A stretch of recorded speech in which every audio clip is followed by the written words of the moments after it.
Je suis venu me recueillir devant le monument rappelant les 86 victimes de l'attentat du 14 juillet 2016 à Nice. C'est un grand moment d'émotion pour moi. C'est la première fois que je viens me recueillir ici. Comme tous les Français, évidemment, j'ai entendu l'abomination qu'a été cet attentat.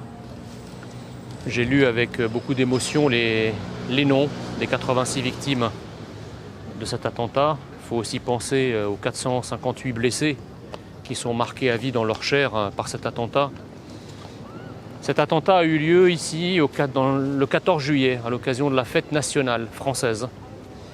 Il y a eu naturellement des victimes de toutes les origines, mais ces origines fusionnaient dans une seule et même communion, qui est la communion nationale, puisque c'était la fête nationale. Et on peut supposer que tous ceux qui étaient là, ce soir-là, pour assister au feu d'artifice, étaient des Français de souche, des Français de cœur, des Français d'assimilation. Bref, ils étaient tous unis par un sentiment national très fort et vibraient aux couleurs de la fête nationale et aux lumières des feux d'artifice tirés en l'honneur de cette fête nationale. Malheureusement, il a fallu une crapule, un islamiste radicalisé pour mettre fin à cette fête de manière tragique, dramatique, avec ce camion fou qu'il conduisait, faisant exprès d'aller là où les gens étaient le plus amassés pour faire le maximum de morts, sans distinction de femmes, d'enfants, d'hommes, de vieillards, de jeunes. Cet homme a voulu percuter la France. Il a voulu écraser la France. Il a voulu écraser ce sentiment national français. Et on sait très bien qu'en France aujourd'hui, des gens comme ça, prêts à passer à l'action ou encourageant par derrière de telles actions, sont très nombreux. Nos élites progressistes, entre guillemets, gauchisantes depuis 40 ans, ne cessent de cultiver un irrédentisme identitaire, très souvent islamique sur notre propre sol, qui crée de temps en temps ces monstres qui agressent, violentent et frappent la France. Bien entendu, il n'y a pas d'amalgame à faire. Tous les musulmans ne sont pas des terroristes et beaucoup de musulmans ne soutiennent pas, tant s'en faut, cet acte. Mais il est aussi clair qu'une religion et une seule crée ce genre de fanatiques, crée ce genre de meurtriers de masse.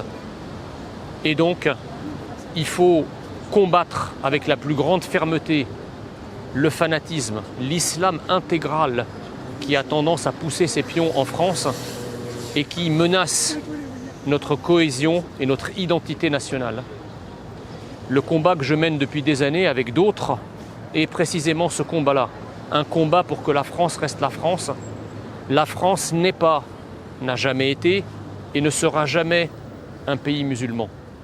Toutes les caractéristiques de l'islam politique et de l'islam visible, que sont le voile, le burkini, le kamis, ne sont pas des traditions de chez nous et n'ont pas vocation à prendre racine chez nous.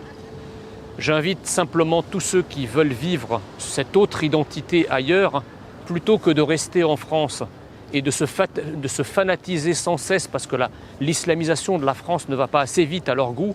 Je les invite tout simplement à prendre une initiative qui est assez facile.